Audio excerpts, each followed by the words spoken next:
A note on Citizen Kane.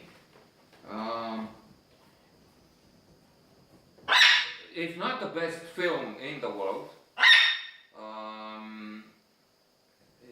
it's one of the best probably. I was thinking that in periods, in different stages, most of the critics, scholars, the film industry named it as the best of them all. Rosebud.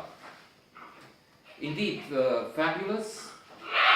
And I was thinking, watching it again a little earlier, how relevant it is for the world of today.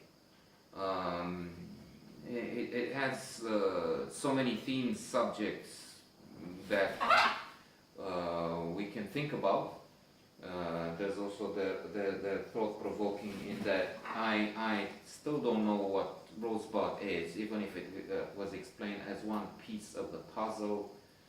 And there's so much. It's such a complex personality and a complicated life.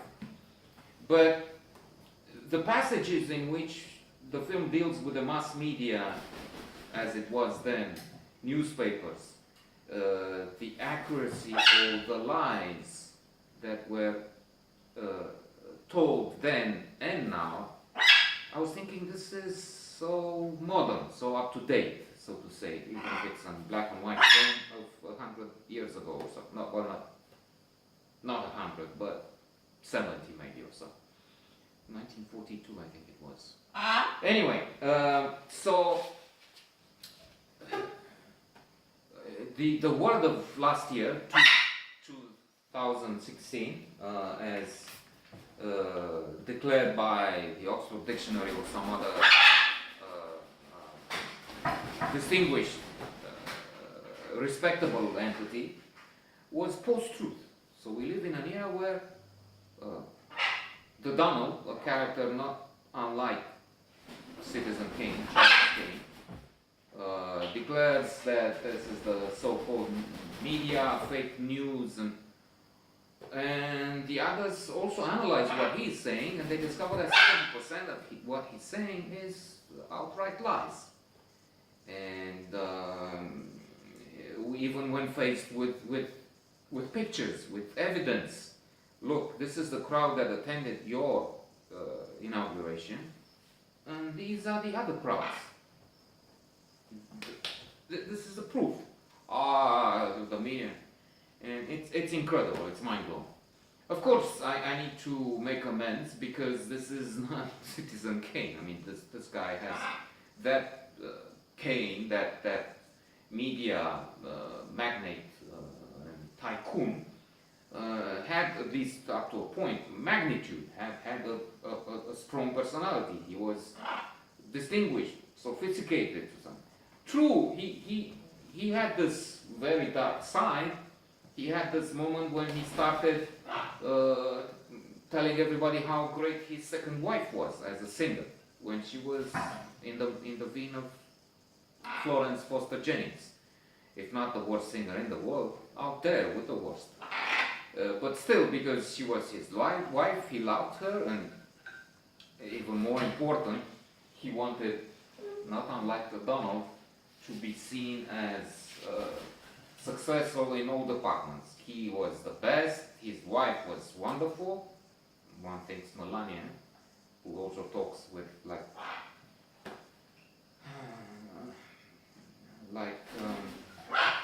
she doesn't have much, if anything, to say. But you have to be that way to marry this narcissistic individual. So he wanted even his wife to shine in all departments, which is crazy. So he had this opera house built. Then the performance is lousy, and his friend starts this chronicle saying this was very bad. It's incredible. To praise Charles Kane, looks at the chronicle, thinks it's right what the man started to say, got drunk because he didn't know how to do this to the friend, and continues in the same way. That is saying the truth, that the performance was horrible. But then after that, he uses all these multiple newspapers that he has from New York to San Francisco to say what a lovely performance, she did wonderful, I mean to lie, post-truth. And in fact, quite often he emphasized this, they will believe what I say.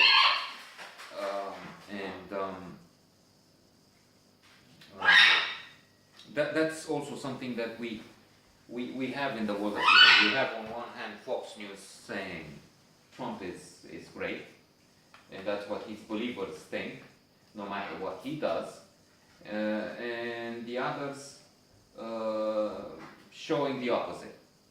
Another moment when I thought how times have changed, but alas in some ways not for the better, was the moment when Kane gets into politics. He runs for governor, he attacks an opponent, and the opponent finds out that he has an affair. So his wife gets this letter, she says we need to go there, they go, so it's Kane, his wife, first wife, the woman, the singer he has an affair with, that we know, in fact we all know from the beginning, that he dies, he says Rosebud, he had the first wife, the second wife, so we sort of know the trajectory of this individual. And so there's also the opponent who's blackmailing him, basically. Look, if you don't abandon the race now, all the other newspapers, except the Inquirer, yours, will print the story that you have a love affair and so on. And I was thinking, okay, back then, voters were sensitive to that. Not anymore.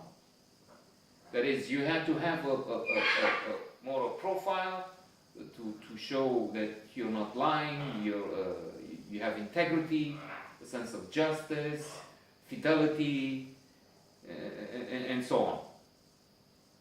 You're faithful to the wife, which in a way proves that if you're unfaithful here, how can you be faithful, so to say, to the promises you make to the voters? And indeed, Kane's race is finished because the other papers print the story. And now we have this guy who was not just philandering, he has, this is the third wife, but he's known as a bully, as a man harassing women. It's a fact that he was entering Miss World, whatever, the events in the dressing rooms to see the women naked. He said so on tape himself. I grabbed women by the pussy. And still they vote for him? I mean, what happened in the meantime? I remember 20 years ago, Gary Hart or whatever, a Democrat, running for president, was off the race because they discovered he had an affair. And now you choose this lunatic.